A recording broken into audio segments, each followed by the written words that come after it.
নমস্কার সকলকে। এটা হচ্ছে আমাদের গ্রাম রসুনপুর, মেমারি রসুনপুর, দোলই বাজার হাটতলা। এটি আমাদের গ্রামের হাট, যেটি প্রতি সপ্তাহে সোমবার এবং শুক্রবার দিন হয়। এই হাটে মুরগি, হাট এবং শাক সবজি, জামা কাপড়, মাছ এবং ফল, আরও অন্যান্য জিনিসেরও এই হাটে বসে। এবং এই হাটটি বহু পুরনো এবং ঐতিহ্যবাহী এই হাটটি। এবং এই হাটটি বহু বছরকার পুরনো।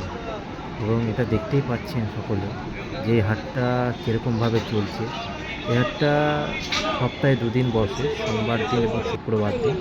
শুক্রবার দিন বেশি করে হয়, কারণ শুক্রবার দিনটা খুব বড় করে হয়। সোমবার দিনটা অতটাও না চললেও শুক্রবার দিন খুব বড় হয় এই হাট। এই সাইডে পুরো সবজির হাট, আর সামনের দিকে মাছ এবং মাংস এবং মুরগি। এবং আর একটা শুক্রবার দিন আমাদের স্পেশাল হাট হয়, সেটা হচ্ছে গরুর হাট, যেটা আপাতত এখন বন্ধ হয়ে গেছে। বহু হাটই আস্তে আস্তে বন্ধ হয়ে যাচ্ছে। তো সকলকে বলবো যে নিজের গ্রামের এই হাটগুলোকে যদি আরও বড় করা যায় এবং এগুলোকে বজায় রাখা যায়, তো আমার মনে হয় আরও খুব সুন্দর হবে। এবং তার জন্য সবারকার এক হওয়াটা দরকার। নমস্কার।